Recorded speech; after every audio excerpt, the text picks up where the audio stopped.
Live reports from the Trump rally, but now Donald Trump's son, Donald Trump Jr., goes on the record. Good evening, Donald. Hi, Greta. How are you? Good. So he's now calling the former Secretary of State, Hillary Clinton, crooked. A few years ago, he told me that she did a great job as Secretary of State. So what happened? How did she become crooked?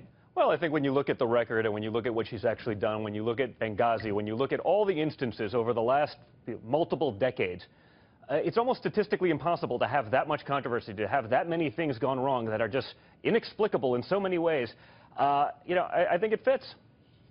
I usually think of crooked as someone who's stealing money or something. I mean, he's not suggesting she's doing anything like that, right? Well, listen, I don't know. I think if you looked in the past again, I think there's probably plenty of places where you could probably make that assumption. But I think there's probably things that are much more important and certainly relevant to today. You know, if you look at Benghazi, Mark Geist is a friend of mine. He came out and endorsed us. He's one of the contractors that was essentially left behind in Benghazi. He came out and survived. And when you talk to him about what happened in that situation, you see about his friends that he lost over there, you start to realize that this wasn't a good person with well intentions. This is someone that didn't want to pick up a phone at 2 o'clock in the morning. Does he have a nickname for everybody? And if so, does he have one for you? Well, I don't want to know what mine is. His nicknames stick, and they're usually pretty persuasive in the negative sense. So, no, I think, he literally usually just comes up with these on the spot. I mean, he's pretty good at understanding people. He knows what people are. He knows how to label them because, the nicknames are really effective because they're true. When people hear them, they're like, you know what, that's right. That's 100% perfect. Whether it's Lion Ted, whether it's Low Energy Jeb, they just tend to stick, and it's because, those are the characteristics that those people exude.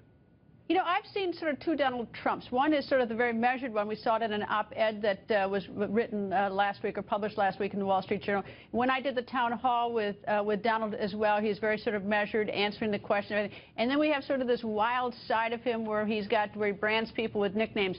Which one is he like at home? Well, honestly, he's both. I mean, he's an incredible father. He's an incredible grandfather now. I mean, when I see him play with my kids, it's just amazing. But he can do both. And again, I've seen him for 40 years, 38 years, do deals with people from all different spectrums of life, from all different nations, all different nationalities, backgrounds, religions. And he can be incredibly charming when he needs to be. But there also comes a time where you actually have to put your foot down. If you look at the topics that are the big issues today in the Republican Party, they're all things that prior to him entering this race, they were taboo. Oh, you can't talk about that. You may offend someone. You can't talk about this because it's a little too far.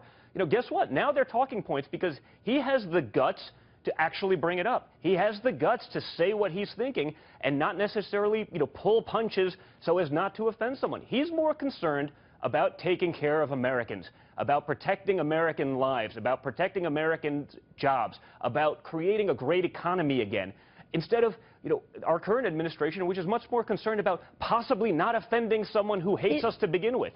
It's a very different mentality, Greta. Okay, I don't know if you're a betting man, but I'm going to put you on the spot. Tomorrow night, tell me, how's your father going to do in the New York primary? What's your bet? Well, I'm going long for us. I think we're going to do great. I mean, so I think we're going to do really well. I mean, it's home. People get it. They see it. And frankly, I think we'll do better here, even in a general, because when I'm around, when I go to dinner, when I'm out in New York, which is not exactly a bastion of conservative principles, I have so many people that are saying, I've never voted for a Republican in my life, but I'm going to vote for your father because I know he's going to change the system. This system that's so stacked against us, he's giving real Americans, people who made this country great, the people who built this country, hardworking, blue-collar Americans, he's giving them a voice again, and they haven't had that in a long time, Greta. All right, I know that you're going to vote for your father. I have 100% confidence. Your two siblings, though, missed the deadline to register. How bad do they feel? Well, listen, I don't think they're thrilled. I think they've voted Republican in many instances, but I think because of the way the system is, I think by the time they had to re-register and to become Republicans to vote in this primary was so far out, we hadn't even announced that we were going to be in this thing, I don't think. So, I think they feel bad, but it's not the end of the world. I think we got New York covered, and then they're certainly ready to rock and roll for the general.